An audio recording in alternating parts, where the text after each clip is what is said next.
Let's go. Dr. Rosie Milligan, one of the most sought-after speakers on the circuit today. Her live internet talk show, Express Yourself, is the most provocative, thought-provoking, and talked-about radio show on the internet. There's no holds barred, and Dr. Milligan puts the B in bold. She brings it every Tuesday live at 10 a.m. Pacific and 1 p.m. Eastern Standard Time. Dr. Rosie has been proclaimed the most provocative female writer of the century. Her books include Satisfying the Black Man and Black Woman Sexually Made Simple, Why Black Men Choose White Women, and the book Nigga Please. These books have raised eyebrows across the country. She has authored 21 books and published 350 titles for authors nationwide. Check Dr. Rosie out at drrosie.com for her books, articles, and archives of her internet talk show. Sit at the feet of wisdom. Dr. Milligan is indeed a timekeeper and scorekeeper. She is the clock, calendar, and almanac for Black America. You need to hear her.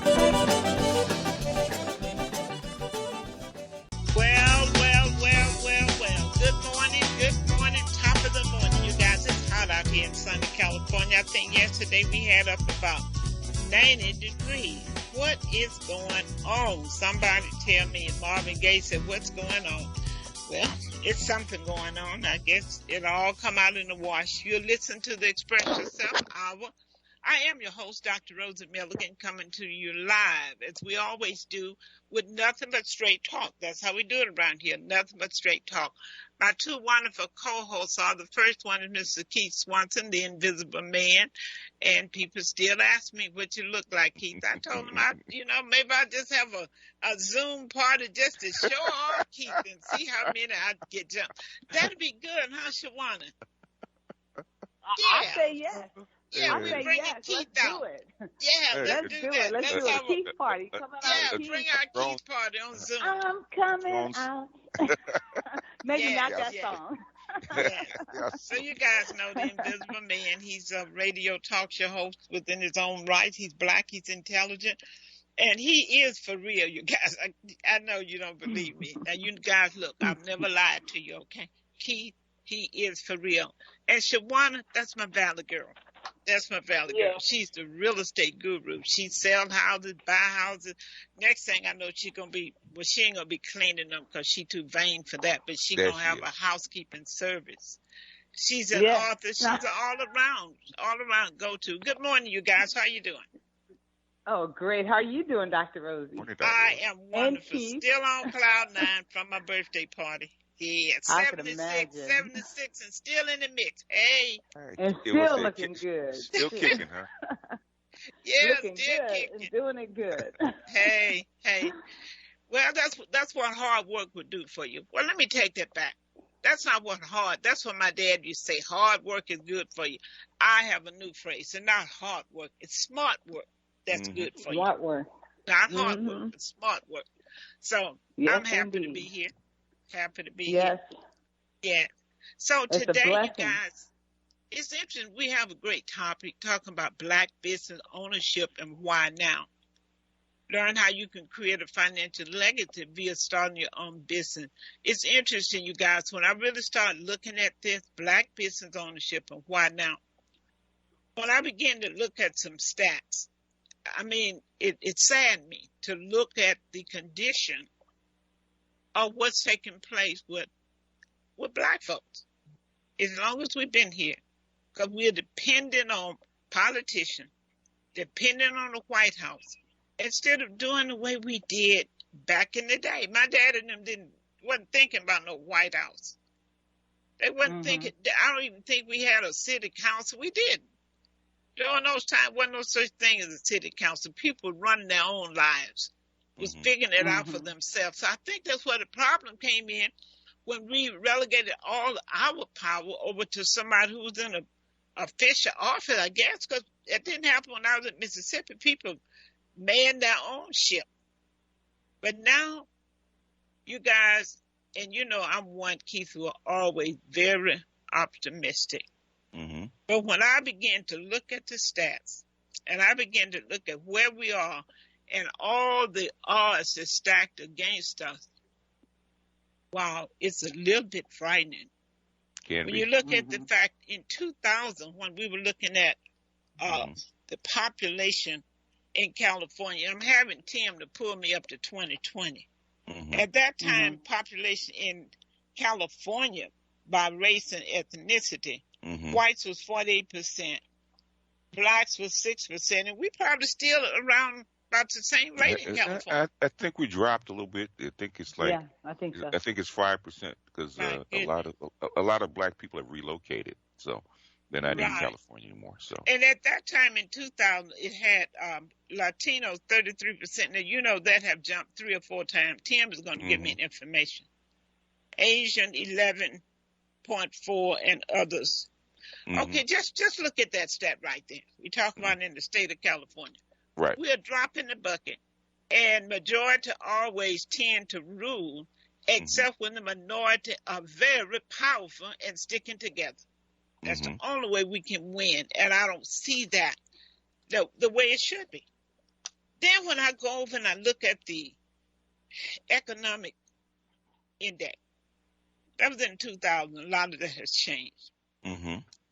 Where it says the white, and let's look at in Los Angeles. I'm not going to look at the state. In Los Angeles, we had household income 3,978, blacks 1,905, Latinos 33,000. No, blacks was 31,000. Latinos 33 and Asian 47. Now, let's look at business ownership. This is why I'm talking about business ownership today, because our dynamics, our condition, our paradigm shift will never shift unless we understand and grasp how business ownership, how it correlates with employment and unemployment, poverty. All of that is tied into this index of business ownership. We looked at 2000, we said business ownership for whites in Los Angeles, I'm not talking about the state, was 489,000 businesses. Blacks had 38,000. Latinos had 136,000. And Asian had 114,000. So I'm just waiting to get to 2020 stats. So you can imagine, and I can guarantee you that blacks is at the same level or less. When you look at the unemployment rate, when you look at for blacks, 13.8, Latino 9.9, Asian 0.5, white 5. Can you guys tell me, Keith? It doesn't take a rocket scientist to see that the problem is that we don't have business ownership. Right. Yeah, part of it, yeah. Yeah, because your salary is set when you go on a job. It's how much you can make. When you get 65, they'll tell you what your income will be. The only way you can break that cycle of creating your own potential wealth, you got to have your own business. Right. You know, then you can employ your children, people in the community. If we don't absorb some of this unemployment rate, our people are going to be unemployed because other folks are coming here to take care of them and theirs, not you and yours. They're not coming here to provide work for African Americans. They come in here to help themselves send money back to their country and to hire their people. Wow. You know, other people have their families, their culture group, and guess what? They have us. They have us too. And we don't have us, and we don't have the other people. So what does that leave us? Picture kind of look. It's just for us to take care of us. Yeah, where we always been. Yeah. You know. Yes. Yeah. What Dr. Cloud Anderson tell us the permanent underclass. If we're not careful. He told us when it would happen in 2013. And it did. I mean, it doesn't take a rocket scientist to really, if all you got to do is just look around, look at the trend. And if that doesn't give you a clue as to what the future going to hold if we don't do something different than what we've been doing, it's no surprise that that prediction actually came right on the heels of when he said it would, because he just saw what was happening. Most of the things that we say on Keith, retail stuff, not that we're manufacturing and making. You cannot get ahead buying from the middleman. I don't know, but I agree with you, Dr. Rosie. I remember when I was a kid, and I was so glad because I was around people that I think what you're talking about is having a mind shift, because a lot of times we get stuck in our ways because our parents taught us this way, our teachers teach us this way, and we're just stuck in this way, and we feel like that there's no other way. But yes, business ownership is a way out. And I remember when I was 18 years old, I was working at a boutique, and I sold that lady's book clothes like she was like my mom. Okay, she's actually written in my book too. But she always taught me that mind shift. Like, you got to change your mindset. You can't always feel like you have to work for somebody, because as long as you work for somebody, you have a ceiling over your head. And if you want to remove that ceiling, you have to remove that ceiling by thinking about what you want to do with your life. And at that time, I was her salesperson. I sold everything out of her store. I used to do the nails and the eyelashes, all of that stuff, the pedicures.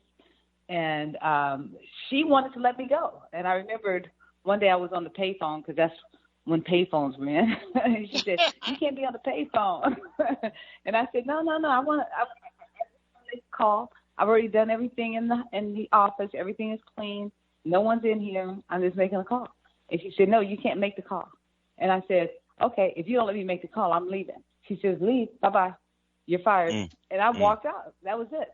And then a week later, she called me and she said, I miss you. I just was calling to tell you I miss you. And I was calling to let you know I did that on purpose because I didn't want you to get stuck here. She said, "I need you to think bigger. I need you to go after your dreams. I need you to grow." And that was the best thing that ever happened to me. And that's why I tell people now, sometimes we can be 50 years old. We could be 60 years old. It doesn't matter where we are. If we're in a doorway and we feel like everything behind us is dark, you can't turn on that light. You have to jump, and you have to go forward, and you have to go after your dreams. So I always ask people, what is it that you want to do? Because right now, there's no better time than right now than to have that business ownership, to have that shift. All you have to do is figure out exactly what it is that you want. And, that was the best thing that happened to me back then, because it got me into real estate. It got me into doing all the things that I'm doing. And Dr. Rosie, you yourself is a blessing, because I remembered when I first met you, you got me to thinking, no, you know what? Do your books. And since I met you, I didn't have one book. I probably have like 4 or 5 books now. And it's all because of you and that mind shift. And I thank you for that. And what you're doing for the people here is trying to create that mind shift, that business ownership. So that's it. That's what I want to say. Wow. That is so powerful to understand that we have to do something, because when I say Black business ownership, and why now? Why now? Because think of June of 2020, 440,000 Black businesses in this country plundered because of COVID. Now, that didn't mean that 440,000 people lost their income. It was more than that, because these families, a lot of Black-owned businesses are family-oriented. And if the owner lose their business, these men and women, their spouses work for them, their children work for them, there were people in the community that work for them. Folks, that was a big dive for Blacks across this country. And as we look at the fact that most of these businesses that went under during COVID will never come back, and many of the Black business in particularly. So why now?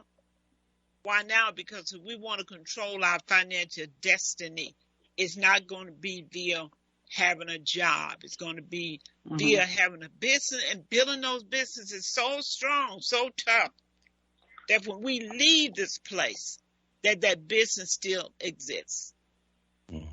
You look at Tim Morrow, who built his health business out there. He left us about a couple of years ago, made his transition. His wife, his children, that business still going. Dr. Paul Goss, with Newbody. He made his transition about 3 months ago. In fact, he had set up a place, had bought a building where he's going to have like Whole Foods, but it's going to be like a health food market, and the herbs and the food. And it will go on. Even though he's gone, they're going to carry that legacy on. These are the type of business we have to build, that we can pass it down. But Keith, I can see them continue those businesses. You know why? Because they were doing well. They can pay that mortgage. They can live out of it. Black business have to become strong, economically sound businesses. Because why would your child want to inherit a struggling, broke down, raggedy business? Right. Come on, folks. So when we're running these business, you want to work that business. You want to build that business up that it will support the next generation, not just you. And too many of our business can only barely support the people while they're living. We got to make a change. But now it's not just up to that business. It's up to all of us to make sure that Black-owned business flourish, because we need to make sure we patronize our own. So we have to understand the investment that we make in Black businesses is an investment in your own life, because it may be your child, your grandchild might need a job. And we want these businesses to get so strong that when young people come out of college, they can be our accountants. They can be our lawyers. They can be our social market expertise. They should be able to come home, Keith, and work. They shouldn't have to leave the state or go out of that community or begging other people for a job. We need people with college degrees, too, to help run our businesses. We need that technology skill. So, folks, we got to do something if we care about our children and our children's children. We're going to have to make a change.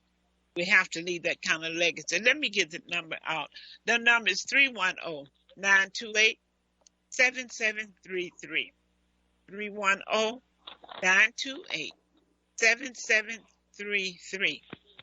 Or you can email us here at Innerlight, INNER, innerlightradio@yahoo.com. That's innerlightradio@yahoo.com. And give us your thoughts on the business of Black business ownership and why now. If you look at the unemployment rate, you ought to know why now. When you look at the economic status of Blacks in your community and across this country, then you need to look at why now. And one thing, Keith, I don't want to hear any speaker ever get up and say again. The dollar bounce in the Jewish community, blah, blah time. In the Hispanic, how in the hell can it bounce in the Black community if we don't own the businesses? That's and true. Particularly the businesses that's selling product or service where people are going to have to use without you even selling them on it. You don't have to sell it about buying gas, because they need gas. I don't have to tell you to buy grocery. You're going to buy grocery. So there are certain businesses that we're going to have to look at what is it that Black folks are buying that we don't have to persuade them. Number one is to have business. And to me, that's a sin, the way we have allowed everybody to rape us with this have business, a $10 billion industry. And where are our billionaires? I don't know what we're going to tell our kids. They're going to rise up one day and they're going to ask the question, how did the hair business get away from you all? When 70% of the revenue comes from Black folk. And I hope they slap you across your face if you don't have an answer. Wow. Keith, what you take? I'm really concerned about Black business ownership, because I know if we don't pull it off, we doomed. And you may say, well, why are you worried? You can leave this to your children. You know why?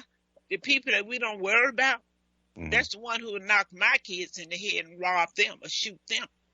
Okay? So you better be concerned about all of this, not just your children, because they do live in a society.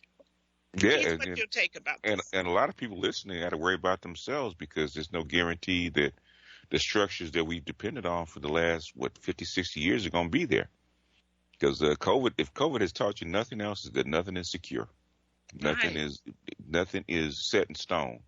And especially for folks that are older, okay, you know, just in case, you better figure out another angle. Okay, you better, because like I said, there are no guarantees anymore. Not even for that Social Security check they think Social Security, your pensions, none of that is guaranteed. Well, none of that is set in stone. Now. Yeah, well, they're giving it to you now. What I'm saying, but the thing is, it's not set in stone. You know, and it's not set in stone for your children. No, I mean they're taking everybody's Social Security and giving it to everybody right now. Oh, they're not going to have it. You know, that's not set. Yeah, it's not set in stone. Setting up. I mean, they're spending money. I don't even want to go there. I don't want to go there. I'll leave that. It's because. So the thing is that the gig economy is real, and the gig economy means that you have to be your own business person. You have to map out your own future, right, Keith? You got to map out your own future. You have no choice, because they're not going to map it out for you. You know, and they're cutting back on what they used to do.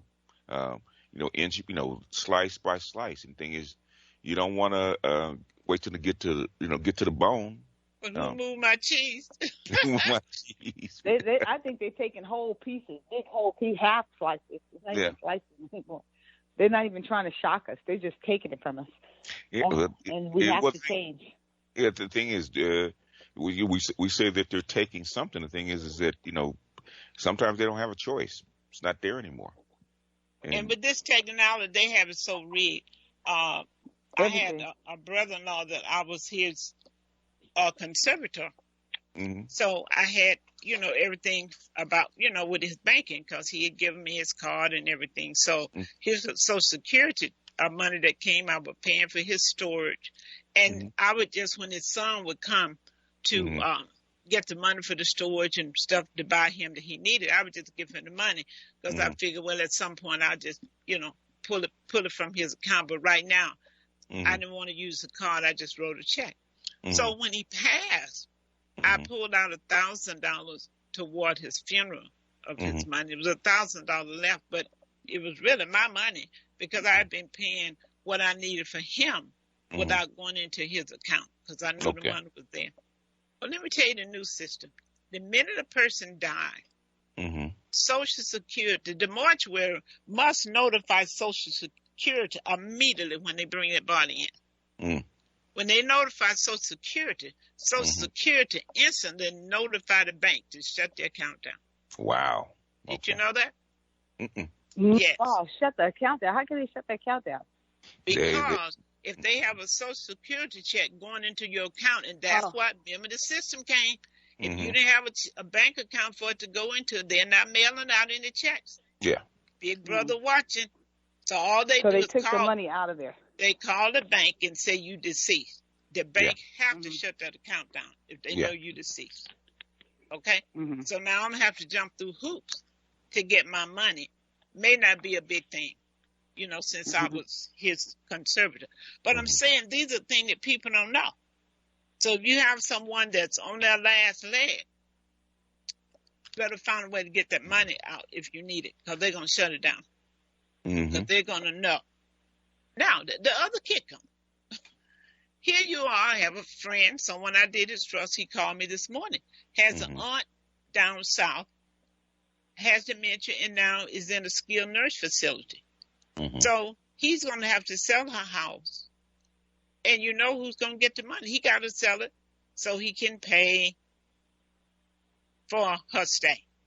Now, the average home going to run you about $10,000 a month. If you have a tracheostomy or something like that, and on oxygen, it could be $15,000 a month. So how long does it take you to eat up $300,000 or $400,000? So when you make your transition, what you thought all these years that you were building up, Keith, because you want to leave it to your daughter, you get sick, cannot take care of yourself, cannot be provided for at home, don't have long-term insurance. You have nothing to leave that child, because the state is going to get that money. Now, if you have a trust in the state of California, that's not all over in the state of California, there's no Medicare recovery. They can't come and take your stuff. even with that information, you still have folks who still sitting on their butts, not doing a trust. Because when you go to probate, if you die without a trust, Medicare is going to get everything for every pamper, every diaper, every aspirin. And those hospitals, sometimes they just conjure up things that they spent on you because nobody, who's watching? Who's watching when you said that you changed my dressing 4 times a day? Who's watching, Keith, when you say you did this for me, that I had a wheelchair and I had an electric wheel? Who's watching? Yeah. So those bills can get padded on top of padded. And so we talking about wealth. We're hemorrhaging when it comes to economic. We're hemorrhaging because we will not apply the tourniquet where the bleeding is. Wow. Wow. It really looks bleak, you guys. It really does. When you don't have the numbers and then you don't have the support. And speaking of that, this weekend coming up, you guys, is the it's the virtual Los Angeles Black Business Expo.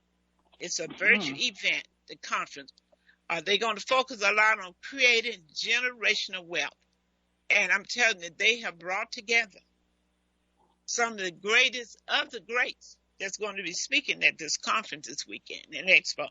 Dr. Dennis Kimbrough, I don't know, Keith, have you heard him? I love him, of course. That man is so awesome. Anybody? Think and Grow Rich, a Black choice. Oh, my God. And you got to read the book. A Black choice. What makes oh, my God. it great? Let me show you. Great.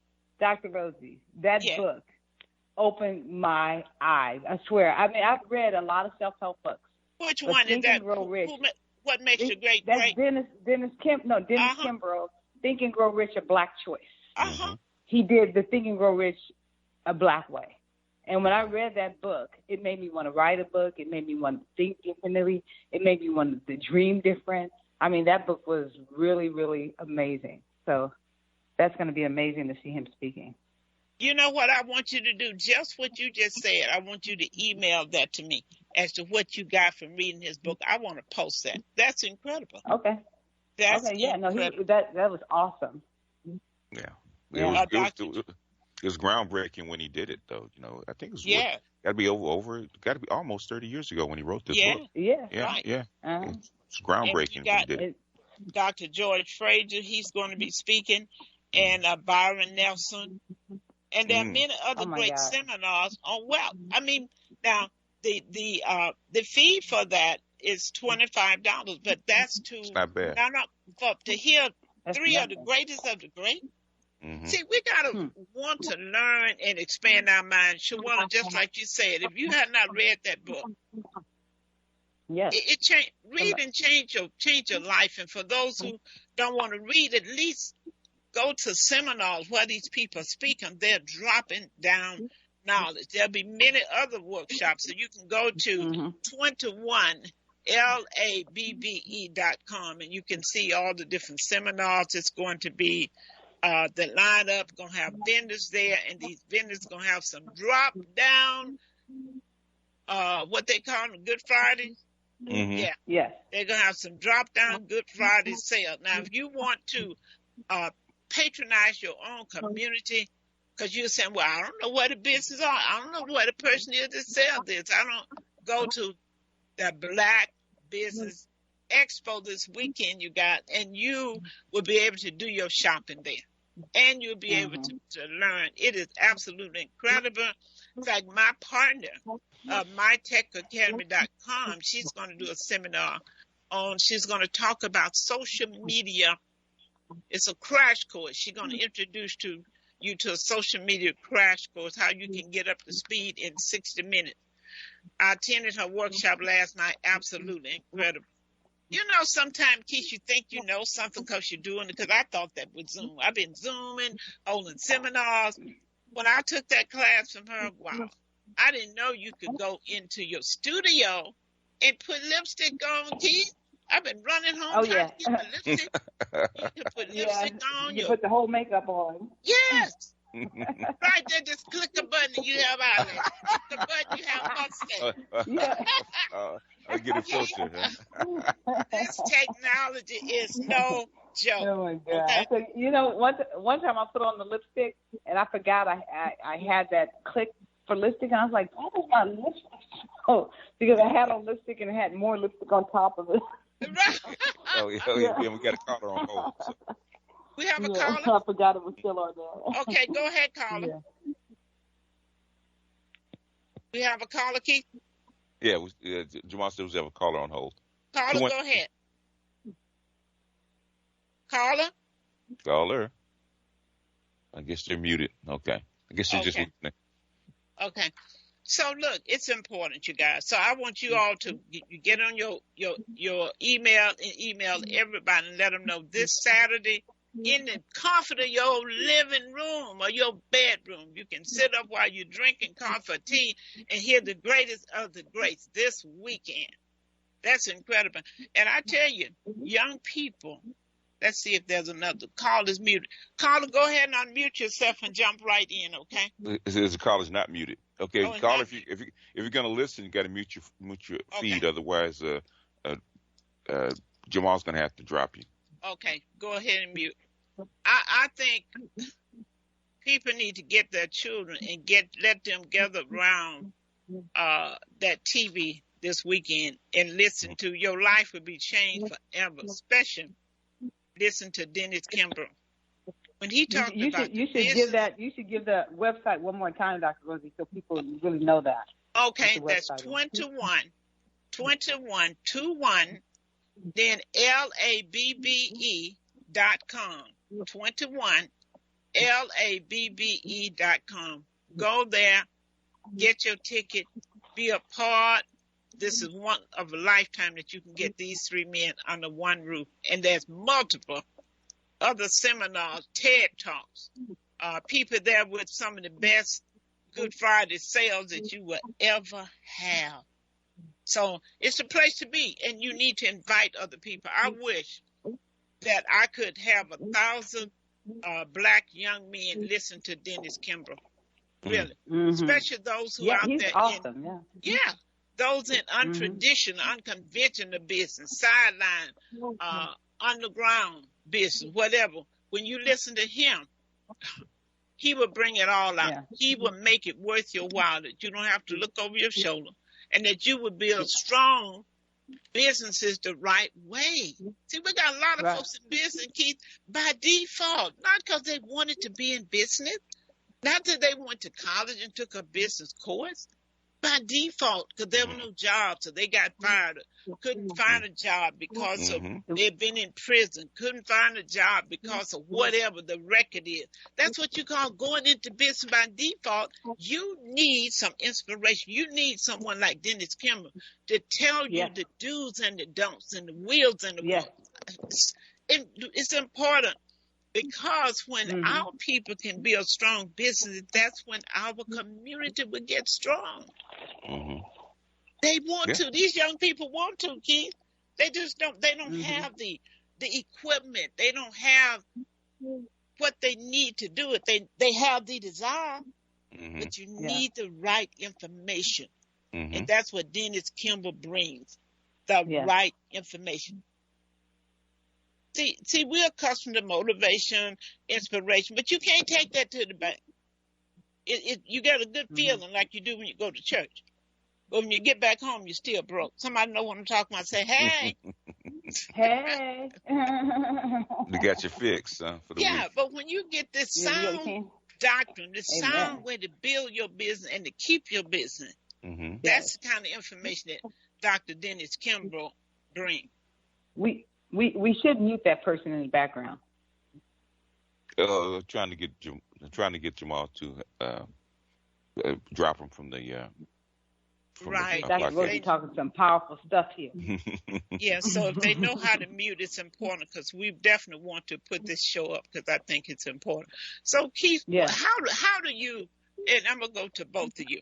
Let me give the number out to 310-928-7733. You can call us here at 310-928-7733. So, Keith, how do you, be very honest, what do you see as an outlook for Black America if we don't make a change. And I don't see that change.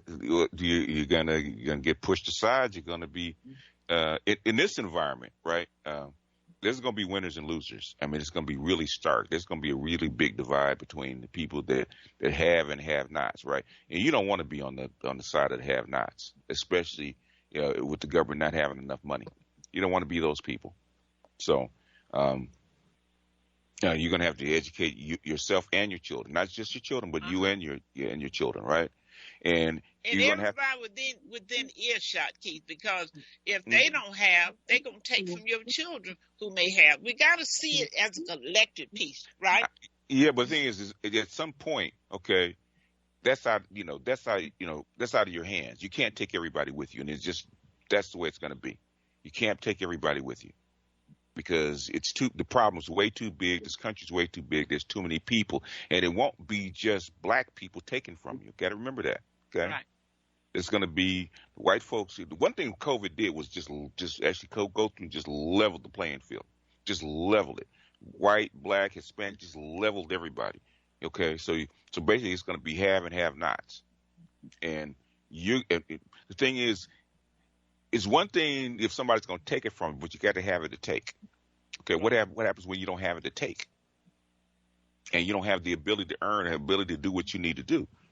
Okay, you're gonna have to develop a different mindset, and you're gonna have to develop a competitive mindset because that's what's coming. That's key. That's key right there. And that's the whole. The thing is that and you know it, and Shawannah knows it. There's opportunities, but can you see the opportunities, and can you take advantage of them when they come up?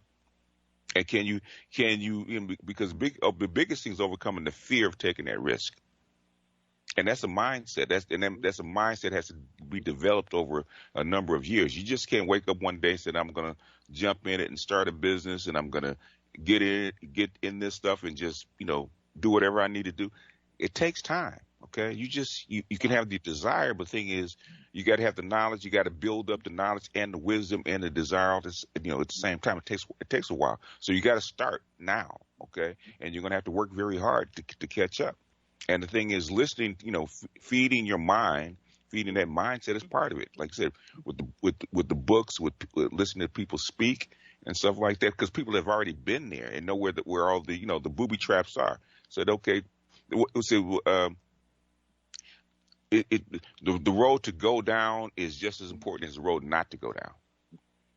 Well, that have really made a difference in my life, Keith. I've always gone to seminars, everything come up. I'm going there, seminars, reading books. Folks, I'm telling you, that is so important, and that is such a motivating factor for me. Yeah. When I read about Madam C.J. Walker, who started her business with $1.50, okay? And then I read about Mary McLeod Bethune, who had $1.50. Those women, only through reading. Now, if I hadn't had the book, I wouldn't have known that people look like me done such mighty work.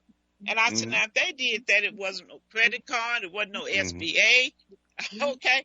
Back in their day, if they took what they had and made the impact they made, I couldn't find it in my vocabulary to conjure up an excuse for not making it. Yeah, yeah. And everybody has the same opportunity. Like the Bible says, everybody has time and chance. And racism was as high then as it is now, or worse. It's worse. Okay. The thing is that you have way more opportunities now, now than you had even 10 years ago. You have the opportunities. What you don't have is the structure.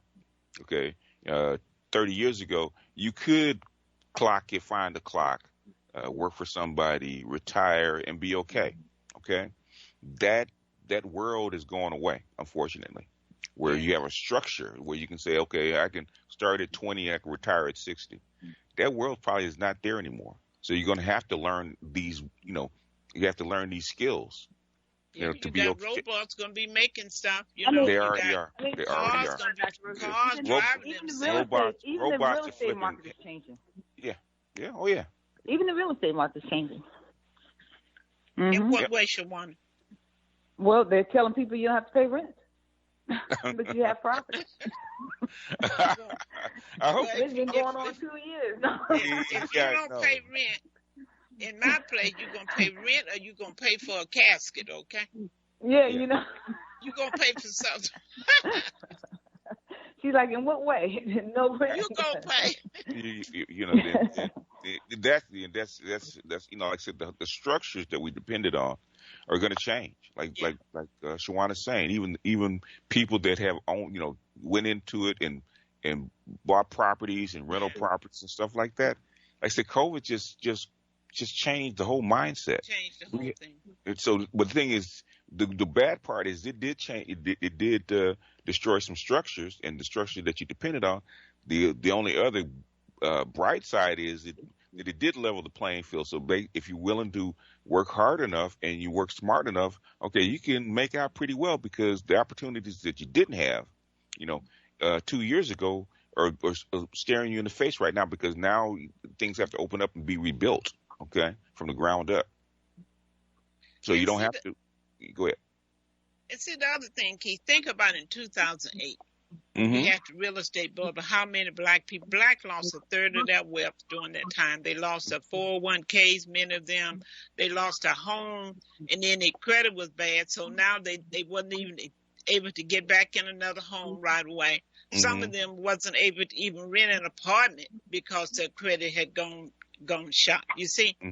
So with that, with not having a home to write off for tax and not having a business, all I'm trying to look at the places where we're bleeding, where we need to put the tourniquet. We need to buy property. We have to go in together. I mean, it's funny because people say, I don't want nobody living with me. Well, every house almost got somebody living in with them now. Why couldn't you have done that before? You were forced into something that you could have done, and everybody would have had some money. So now it's a common thing for people to share their home. Now, we were talking about buying a duplex. People didn't want to share stuff, but now look where we are. Yeah. We bleeding. You don't have a house, so you don't have no tax write-off. So you're the one paying the buck of the tax. The poorest of the poorest. Now, you're making $15 an hour, and you're paying, and they taking tax out of it, and you won't get it all back because you don't own a house, and you don't own a business. What you got to write off, Keith? You don't have anything to write off. Nothing. So our people got to understand the importance of the business ownership and home ownership, folks. That's where your legacy building can come from. Out of necessity, you need a home. You have to pay rent. So that's a legacy that you can build based on something that you need. And a business, you need to want to supply a place for your children to work. My grandson went to Bakersfield. He wanted to go to college up there with my daughter's son. So he was up there in less than 3 weeks. He had gotten him a job near the house, about a block from the house. But you know what he said to me? He said, Granny, he said, I learned so much by working with you and my dad in the business. He said, I know how to run credit cards. I know how to process that. I did your bank statement. I know how to scan and email. He named all the skills he had. And he said, most of all, I learned customer service, because the people would say, where did you get him from? Because he was so good. And I thought about it. I said to him, I said, little Sad, you are blessed above a lot of children. I said, because other races, their children can get out of school and go to Papa's barbershop and work. They can go to Mama's Pop grocery store and work. They can go to the beauty supply. In other words, what I was saying to him, folks, hear me real good. This is why this business thing is so important. I said they could go and get workable skills when they're in high school. So they really do know they have a starting point. I mean, he know how to be cashier. He ran the credit card, cashier. So he walked out here with a lot of experience. You know, but there are 3 strikes. And then I'm going to come back to you, God, and I want you to chime on it. There's 3 strikes against black folks. And one, you can't do anything about it. That's by being black. You were born black. You can't do nothing about that. Strike number 2, if you got kids, I want you to hear me. They are not, if you're not bilingual, that's your second strike. Not just in California, because it's happening all over. Now, you're technical challenge.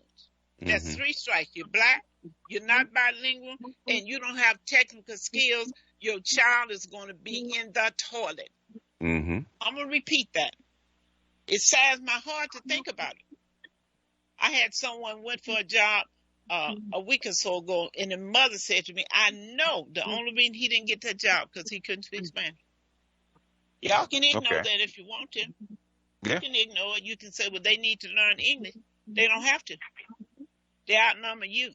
They're the largest demographics. So when people are trying to hire people to speak to the people who coming into their business, it's not going to be you. Yeah. Is it right? Yeah. Let me tell you what my daddy told me, Keith. When I would say, Daddy, but that ain't right. You know what he'd say? Baby, I'm not talking about what's right. I'm talking about what is. I want you all to learn that. It ain't about right now. It's about what it is. So back to you guys, because you know.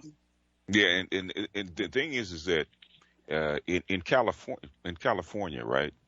There's really no reason for you not to speak Spanish, or not, because the ability to learn is in the school. You're surrounded by Spanish-speaking people. Right, so you at school, they'll help you. They'll help you, yeah. So the thing is that the fault of the child not learning Spanish is on the parent, because it is your job to prepare that child to survive, and it's in any environment.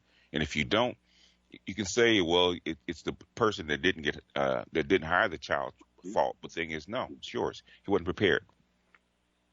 You can't put that one on the white man. And he needs somebody. Put that one on the white man, and you can't put it on the devil. Yeah.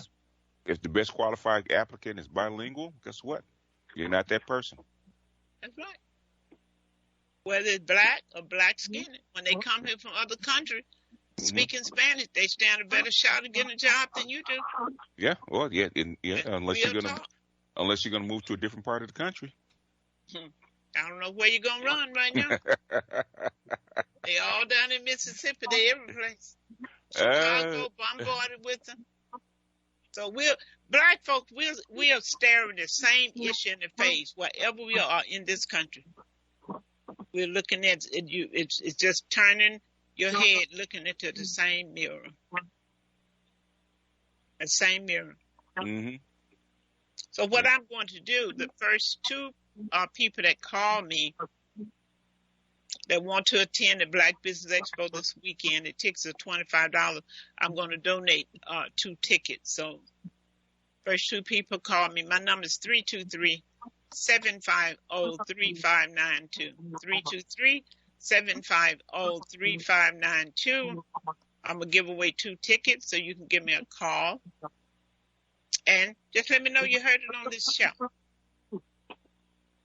Because I would not miss Dennis Kimber if I were you. I'm telling you. No, he's worth the $25 by himself, probably more. Yeah. Oh yeah, absolutely. Wow. Yeah. Wow. Well, all I know, it's about business, Keith. You know, you got people now concerned about what's going to happen in 2024. Ooh, the Republican is gaining strength. A man called me and said, girl, ain't you worried? I said, about what? I look like the Democrats going to be gaining seats. I said, and? He goes, what you mean, and? I said, that's what I mean, and. What does that mean to you? What does that transcend now to your pocketbook, to your kids' education? He goes, there you go again. I said, yeah, there I go again, and I hope you go again. The Democrats in control, what changed? That's what I'm saying. But they worried. You got folks worried right now about what's going to happen if the Democrats lose some of those seats. I'm saying, I don't believe you guys calling me with that. Because what has changed in your life and for your family in the last 10 years? They can't tell me. We got a caller. Go ahead, caller 323. Hi, Dr. Rosie. This is Sassy. How are you all? Hi, Sassy. Good, How Sassy. are you? Hi. Great. Hi. I just love your show. And you know what? I want to donate 2 tickets also to some youth that need to listen to these older generation folks that are going to talk at the LA Black Business Expo. So I want to donate 2 tickets. I just wanted to tell you that. Wow. Now, see, that's what I got. That is so wonderful. Thank you, Sassy. Yeah, let's get these youngsters in here. Let's get some youngsters in here. Let's get some. How about what age should we make it? 18 to 21 or 14? Yeah, 18 and over. Okay, yeah. Let's do that. So I got 2. Well, I got 2. You got 2. All right. Absolutely incredible. Thank you, Sassy. See, that's what I'm talking about. We got to raise up some young people with some sense. Not bumping their heads, not trying to fumble their way, trying to find your way. Keith, back in my days, I couldn't mess up and recoup. No. There's no room for errors now. You mess up that little 5,000, somebody to help you start your business. You ain't gonna get no more. We can start all over because we didn't need but 1,000. We can start almost any kind of business. There's no room for error for these young people. And once they have one failure, sometimes they never get up again because nobody's trusting them. Mama, I gave you $1,000 and you done lost. You wasn't in that business 2 months. That's true. The thing is that we're going to have to. What frustrates me about the young folks is that it's not their ability, it's their vision, right? Because there's so many ways to start a business or to make money or to advertise your money, to do a whole bunch of things, right? The thing is that young folks have been taught, they've been trained. I think it's trained helplessness, right? They've been trained that things are supposed to be provided for them. The path is supposed to be laid out for them because that's what they're used to in school. So to tell a young person that, okay, if you want to start a business or you have a product to sell, this is how you advertise it. These are the steps that you go through. This is how you gather your constituency or your customers. It's like you have to almost like hold them by the hand, hold grown-up folks by the hand and just walk them through it. And now, go ahead, Keith. In other words, if it's not laid out for them, they can't see it, and that's the problem. It's not what's on the ground. It's not what is in their hands. It's what's in their heads. It's their worldview. Their worldview has been so limited that they can't see that all this, what they call abundance, is around them. I said your market is a lot bigger than it was 20 years ago. It's worldwide now. Okay, so say you can't sell to somebody in your neighborhood. You got another 8 billion people that you can sell to. The thing is, how do you actually craft your product to actually appeal to a niche market, right? All you need is you don't even need 100%. All you need is 1%. 1%, 8 billion. We in a time now that we have so many of our people that's not tech savvy. That's killing us right there. Because I mean, the whole world is open to you. You globally, when you have technology savvy to run your business. Otherwise, you're just out of the box. If you're depending on, years ago back in the day, if I opened up a business in the community that I am now, every household was people who looked like me. And it wasn't a business like mine on every corner. So it was almost a sure thing that your business was going to do well. Like back in Mississippi, the general market, the general store, especially during segregation when they wouldn't let the Negroes go other places. Maybe they need to do that now. So don't y'all come here. Captive market, huh? Yes.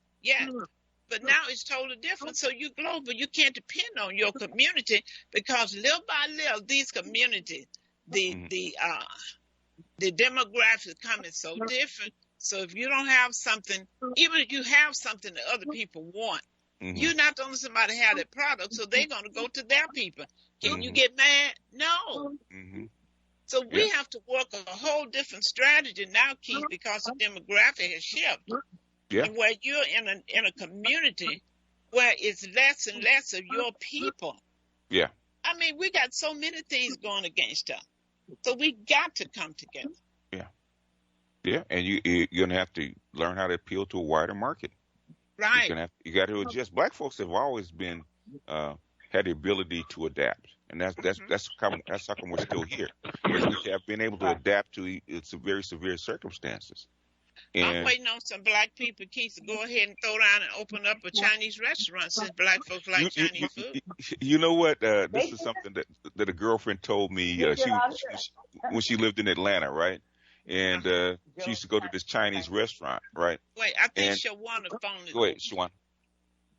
No, I was just saying they did. I have one out here. It's called Joe's China Restaurant or something. Is it black owned? And the food, it was black owned. I don't know if it still is, but it was a while ago.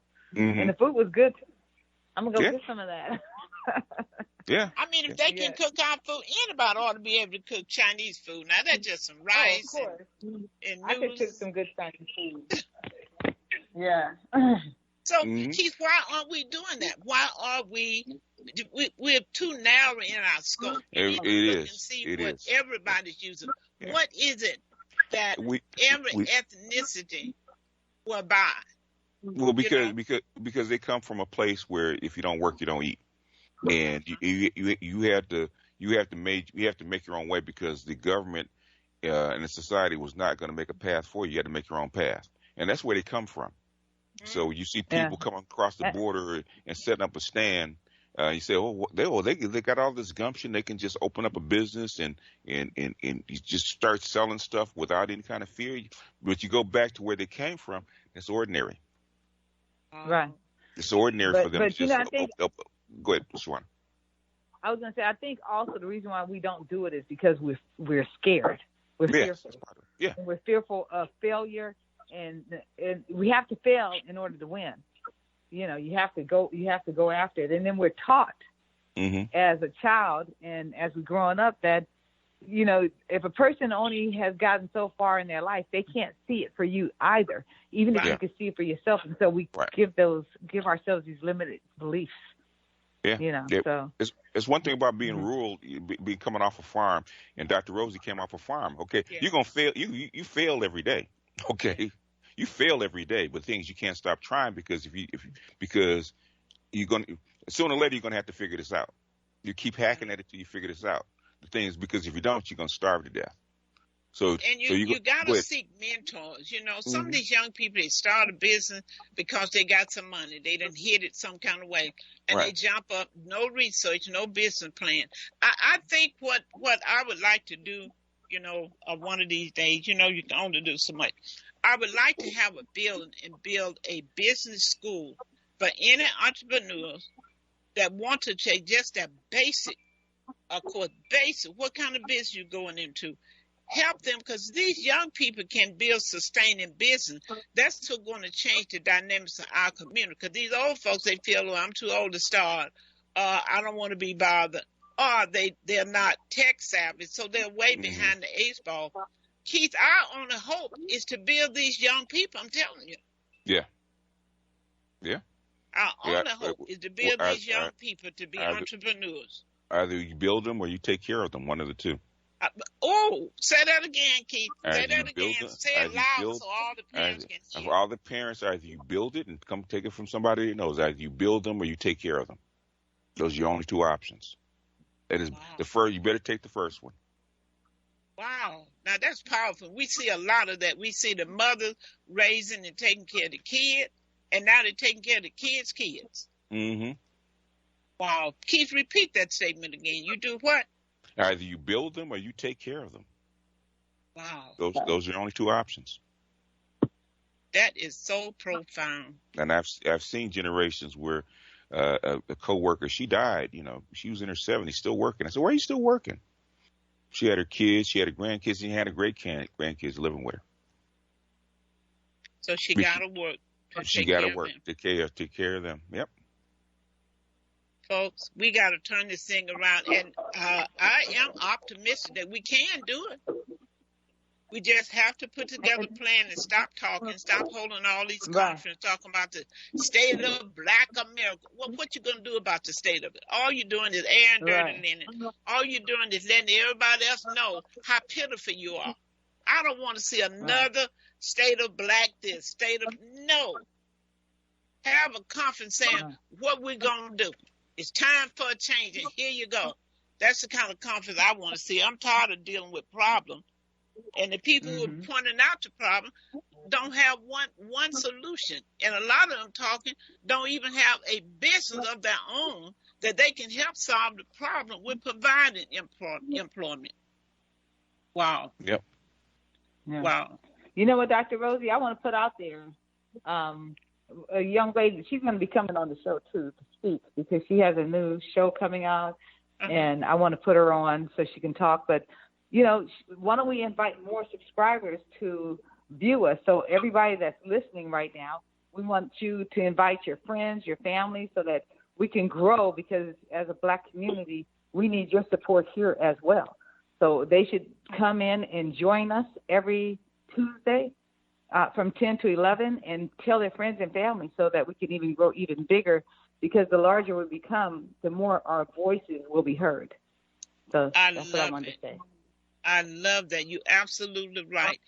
You know, when we hear things that's good, we need to pass it on. And this is really important.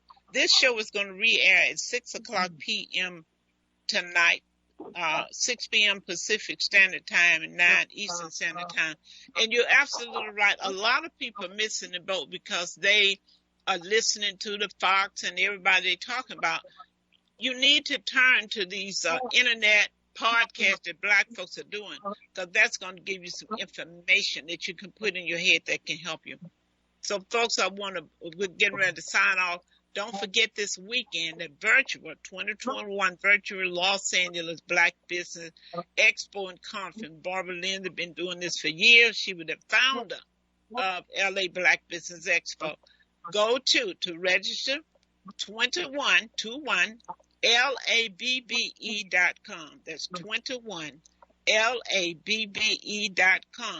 And remember, we have 4 tickets on the board. Sophia Shield is donating 2 tickets. The tickets are $25. I'm donating 2 tickets. And folks, just like Keith said, I mean, to get to hear Dennis Kim just alone, it worth more than $25. You're going to hear many other seminars. There'll be a lot of things taking place, and you get to get the Good Friday sale, and you buying from Black folks, people.